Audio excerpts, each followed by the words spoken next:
కోపం చీకట్లాంటిది నాన్న. దాంట్లో ఉంటే దారస్సలు కనిపించదు.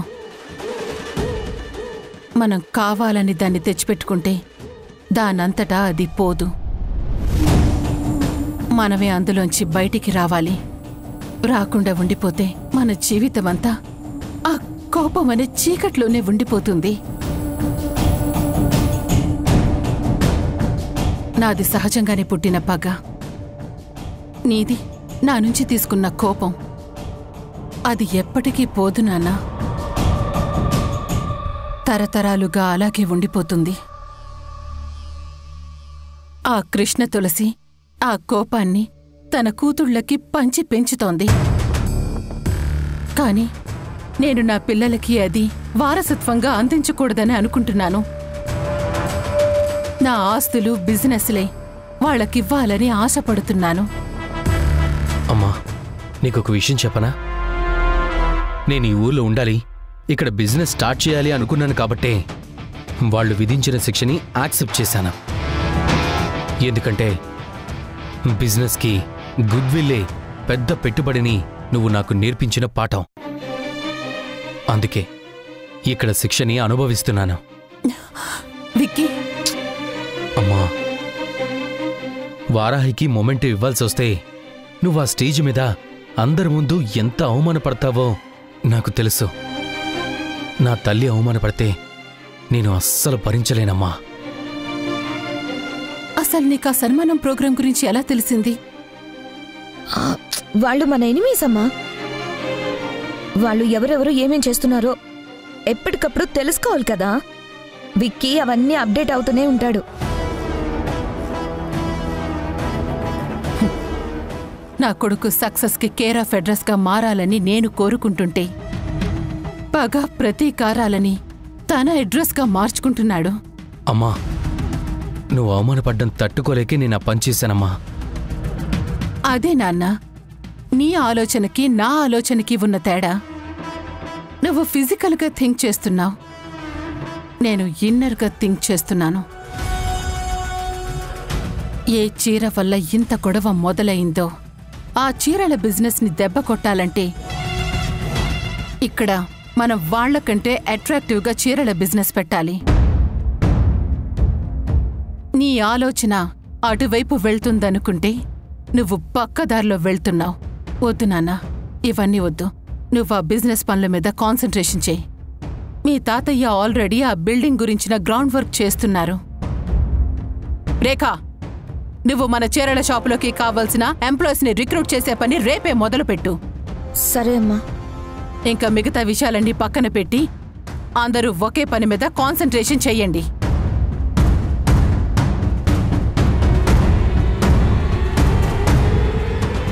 వికీ, మీ అమ్మ కొన్ని విషయాల్లో చాలా ముందుగా ఉంటుంది. ఈ టైంలో మనం అందరం మీ అమ్మకి సపోర్ట్గా ఉండాలి. మీ అమ్మ చెప్పినట్టు ఫాలో అయిపోదావురా. అదేంటి తాతయ్య, నేను అమ్మకు సపోర్ట్గానే కదా ఇవన్నీ చేస్తుంది. నీది సపోర్ట్ కాదురా, షేర్. నువ్వు షేర్ చేసుకుంటున్నావు. మీ అమ్మకి అదే ఇష్టం లేదు. అందుకే మనం మీ అమ్మ చెప్పినట్టే చేద్దాం. ఎలాగూ మనం కోరుకునేది కృష్ణ తులసి మీద గెలవడమే కదా. అందుకే అమ్మ కూడా చీరల బిజినెస్ పెట్టేస్తానంటుంది. అందులో నువ్వు సక్సెస్ అయితే ఆటోమేటిక్గా కృష్ణ తులసి బిజినెస్ డౌన్ అవుతుంది. అప్పుడు మీ అమ్మ కోరిక నెరవేరుతుంది. తొందరలోనే మీ అమ్మ పుట్టినరోజు వస్తుంది కదా. ఆ రోజుకి మంచి ప్లాన్ వేసి కృష్ణ తులసి వాళ్ళని తలెత్తుకోకుండా చేసి అదే దాన్ని మీ అమ్మకి బర్త్డే గిఫ్ట్గా ఇవ్వండి. గుడ్ ఐడియా తాతయ్య. అయితే ఇంకెందుకు ఆలస్యం, మీ అమ్మ చెప్పినట్టు పనులు మొదలు పెట్టండి. ఓకే తాతయ్య. ఏమండి, మీరు వాళ్ళని రెచ్చగొడుతున్నారా ఆపుతున్నారా? కైలాష్ భయ్య మన కోసం ఎంత చేశారో తెలుసు కదా. ఆ రుణం తీర్చుకోవడానికే వీళ్ళకి అండగా ఉంటున్నానంతే. అది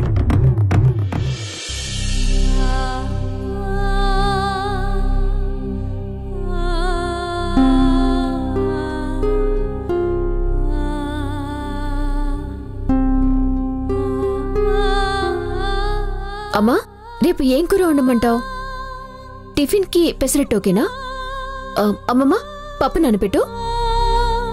రేపు యూనిట్ టెస్ట్ ఉందమ్మా. ఒక అరగంట ముందే స్కూల్కి వెళ్ళాలి.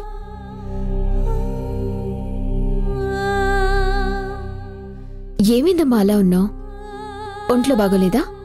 మనసు బాలేదమ్మా. ఇప్పుడు ఏమైందని? అబ్బబ్బబ్బబ్బా, అసలు ఏం తెలియనట్టు, అసలు ఏం జరగనట్టు బాగానే మాట్లాడుతున్నావే. గొప్ప అవార్డు వచ్చిందని దిష్టి తీసి హడావిడి చేసింది. తీరా ఇవాళేమో ఆ అవార్డు వేరే వాళ్ళకి వెళ్ళింది కదా అని ఈ అమాయకురాలు ఇలా దిగులు పడుతుంది.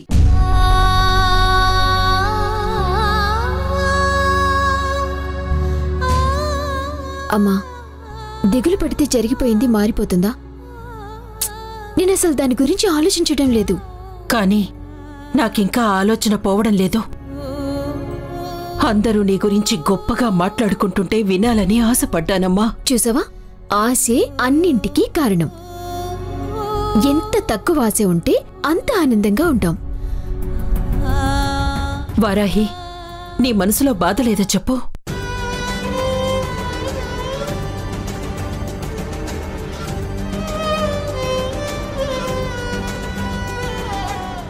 మనసులో బాధను దాచుకొని పైకి ఏమీ తెలియనట్టు నువ్వుండగలవేమో కాని నా వల్ల కాదు వారాహి. అమ్మా, కృష్ణమ్మా,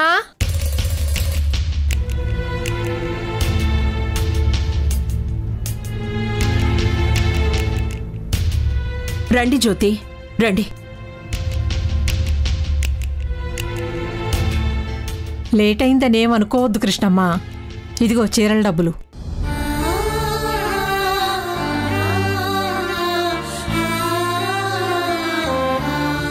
మీరు ఈ టైంలో బాధలో ఉంటారని తెలుసు, కానీ ఇంకా లేట్ చేయడం ఇష్టం లేక ఇంత పొద్దుపోయినా వచ్చాము. పాపం వారాహిని చూస్తుంటే జాలేస్తుంది కృష్ణమ్మ.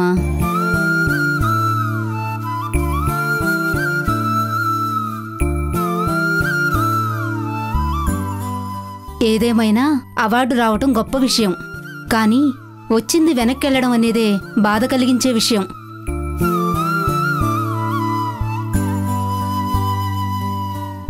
మా ఇంట్లో కూడా దాని గురించే చర్చ జరిగింది. ప్రవర్తన బాగోలేకపోయినా కూడా అవార్డు వెనక్కి తీసుకుంటారంట కదా. మా ఆయన చెప్పారు.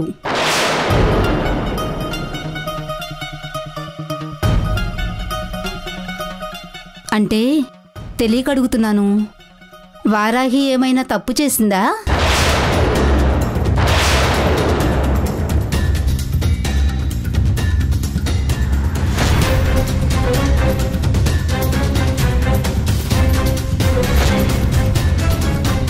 నోటికి ఎంతొస్తే అంత వాగిస్తావు శిరీషక్క.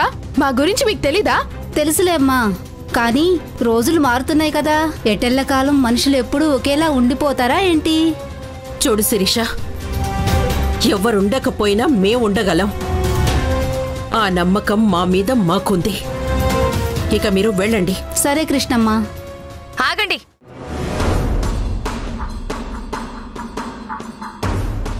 చూడండి, ఇలా అవార్డు రాకుండా చేసింది ఆ అరుంధతి పిల్లలు విక్కీ, రేఖ.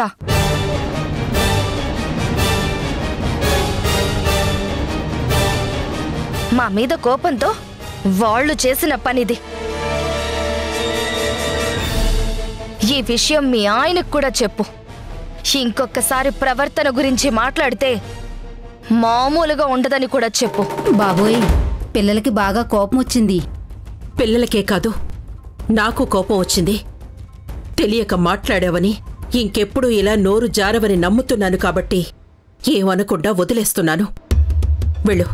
సరే కృష్ణమ్మ, తప్పైతే క్షమించు.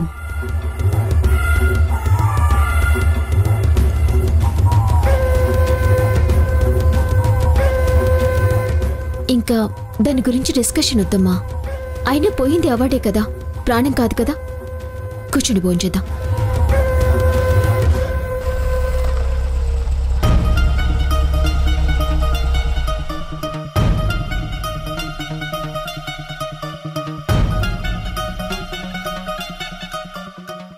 మా సార్ ఈ టైంలో వచ్చారేంటి?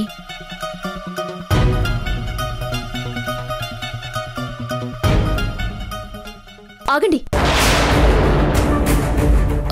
మీరు ఇంట్లోకి రాకూడదు, మేమే బయటికి వస్తాం.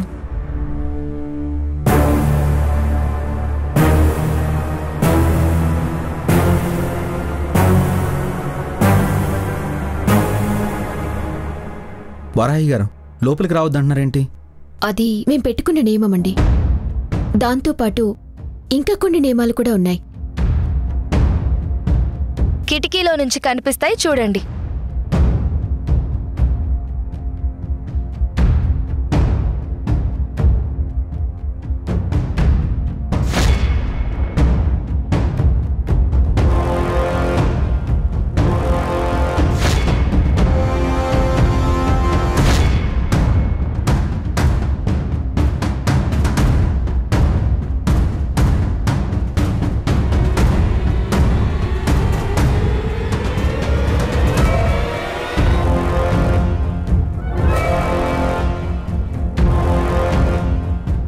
ఏంటండి ఇవన్నీ మీరు పాటించే రూల్సా? అవును సార్, మిమ్మల్ని ఇంట్లోకి రాకుండా కూడా ఆపేశాను, ఏమీ అనుకోవద్దు. తను మా అమ్మ సార్. నమస్తే అండి. నమస్తే అండి. ఈ రూల్స్ పెట్టింది మా కృష్ణమ్మే. ఆయన అడిగారా అమ్మమ్మ? ఏంటి సార్ ఇలా వచ్చారు? ఏదైనా పనుంటే పొద్దున్నే స్కూల్ దగ్గర మాట్లాడేవాళ్ళం కదా. నేను వచ్చింది మీ గురించే వారాహి గారు.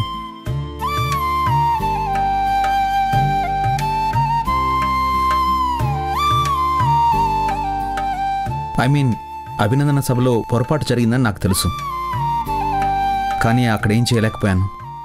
సారీ అండి. పర్వాలేదు సార్. యాక్చువల్లీ ఫంక్షన్ అయ్యాక నేను ఎంక్వైరీ చేశాను వారాహి గారు, అప్పటికప్పుడు జరిగిన మార్పు అంట. కానీ మా అందరికీ తెలుసు అవార్డు రావడానికి అన్ని అర్హతలు ఉన్నవి మీకే. అది మీ అభిమానం సార్. అయినా నేను దాని గురించి ఆలోచించటం మానేసి చాలాసేపు అయింది. ఇంకా దాని గురించి అయితే మాట్లాడడానికి ఏమీ లేదు. చాలా ఆశ్చర్యంగా ఉంది వారాహి గారు. మీరు బాధపడుతూ ఉంటారని ఓదార్చడానికి చాలా మాట్లాడుకొని వచ్చాను. ఇప్పుడేంటి సార్, అన్నీ వేస్ట్ అయిపోతున్నాయని బాధపడుతున్నారా?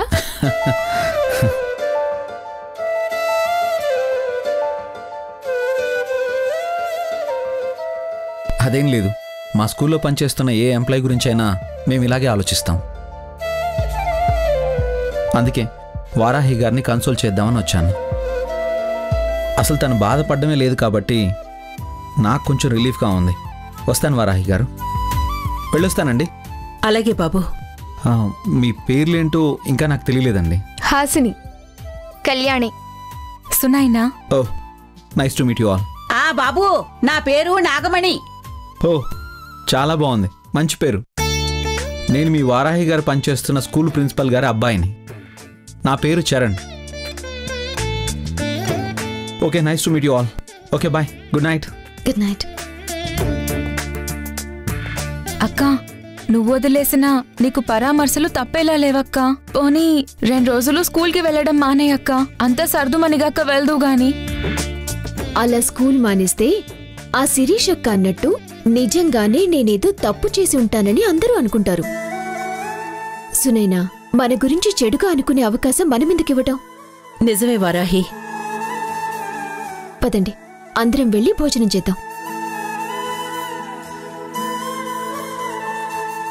మీ అక్కకి రావాల్సిన అవార్డుని క్యాన్సిల్ చేయించాం.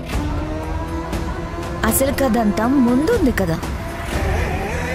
ఇక నెక్స్ట్ వికెట్ నువ్వే. ఆ వికే, నువ్వు హ్యాపీగా వెళ్ళి పని చూసుకునిరా. ఈ ఇంటర్వ్యూలు అవి నేను హ్యాండిల్ చేస్తానులే. అమ్మ ఇక్కడే ఉంది. Okay, bye. Hello.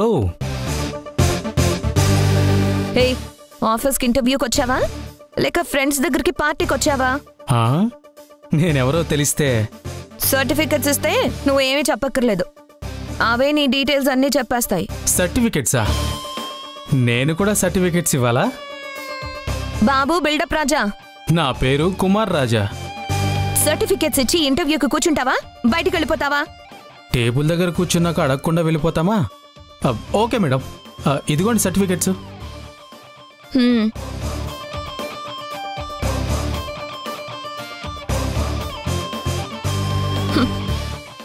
10th below average, inter అత్తసర మార్కులు, డిగ్రీ ఏది? చదవలేదు కదా. డిగ్రీ లేకపోతే ఇక్కడ జాబ్ లేదు, నువ్వు వెళ్ళొచ్చు.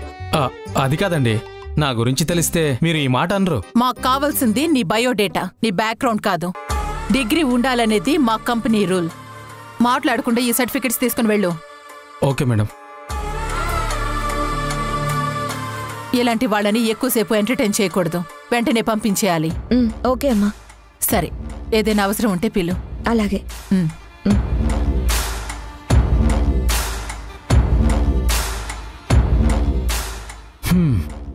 ఇది మా ఊరు, ఇక్కడ మీకు నాతో అవసరం ఖచ్చితంగా వస్తుంది.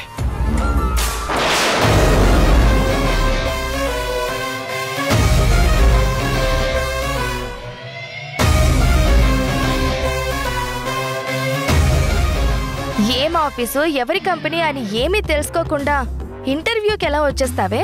మరి ఇక్కడ ఇంటర్వ్యూస్ జరుగుతున్నాయని నా ఫ్రెండ్ చెప్పిందక్క. సరే, ఒక ట్రైల్ వేద్దామని వచ్చాను. పద. లోపలతే చాలా ఇదిగా ఉంది. వెళ్ళండి వెళ్ళండి, మీకు ఉంటుంది.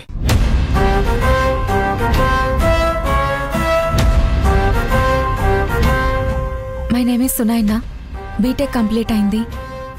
కూర్చోండమ్మా, వెయిట్ చేయండి.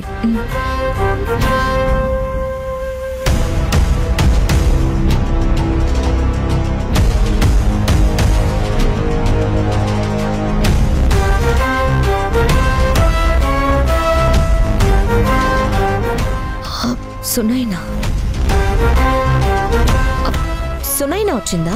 అవును మేడం. ఓకే, మిగతా వాళ్ళని పక్కన పెట్టి ఆ అమ్మాయిని రమ్మను. Okay madam.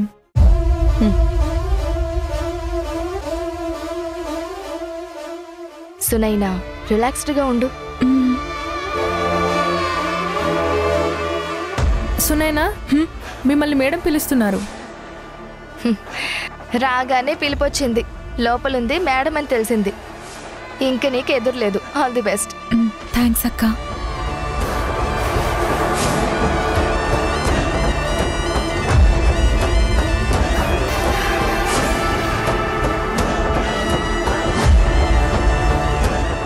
హాయ్ సునైనా.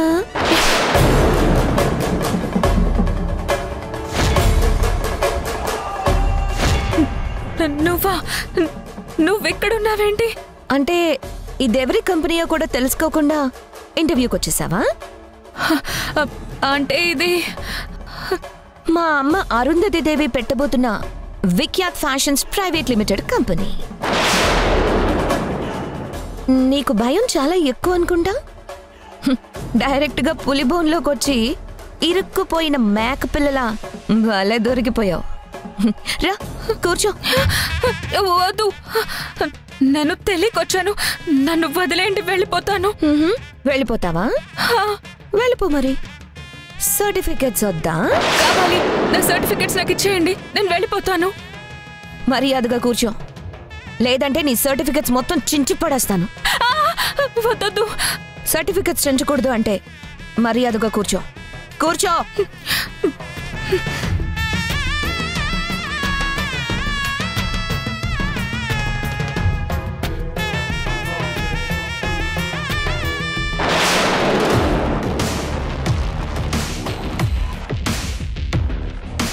అరే, ఈ రూమ్లో ఇద్దరమే ఉన్నాం కదా, ఇంకెవరు వస్తారని భయం?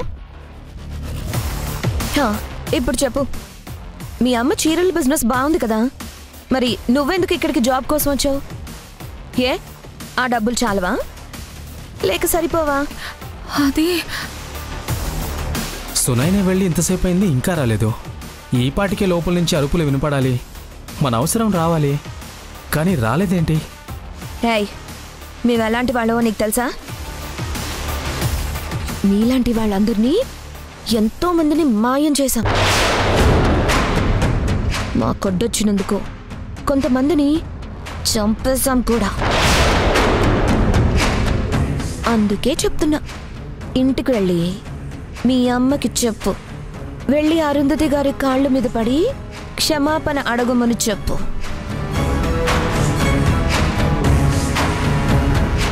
ఏంటి చెప్తావా చెప్పు చెప్తావా చెప్పవా చెప్తాను చెప్తాను రేఖ ఎవరైనా సెలెక్ట్ అయ్యారా?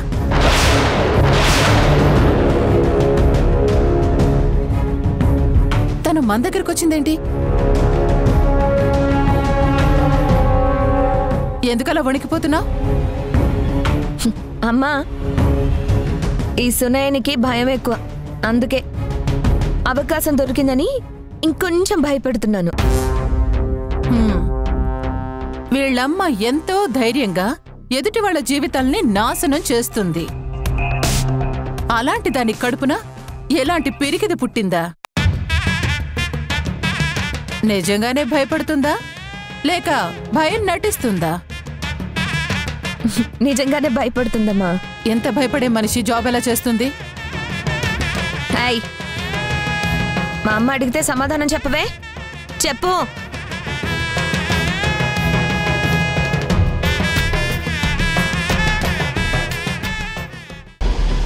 మంచి వయసులో ఉంది, అందంగానూ ఉంటుంది. ఎవరిని ఎక్కడ నొక్కాలో తెలుసుకొని అక్కడ నొక్కిందంట. దాంతో అవార్డు ముందు తనకే అనౌన్స్ చేశారు. పిల్లలకి పాఠాలు చెప్పడం మానేసి పక్కదారుల్లో ఇలాంటి పనులు చేస్తారు. మిస్సెస్ మాధురి, మా స్కూల్కి కావాల్సింది మా స్టూడెంట్ లైఫ్కి ఆక్సిజన్ ఇవ్వాల్సిన టీచర్లు. మీలా లోపలంతా పాయిజన్ నింపుకున్న మీలాంటి వాళ్ళు కాదు. వెంటనే నేను మిమ్మల్ని డిస్మిస్ చేస్తున్నాను.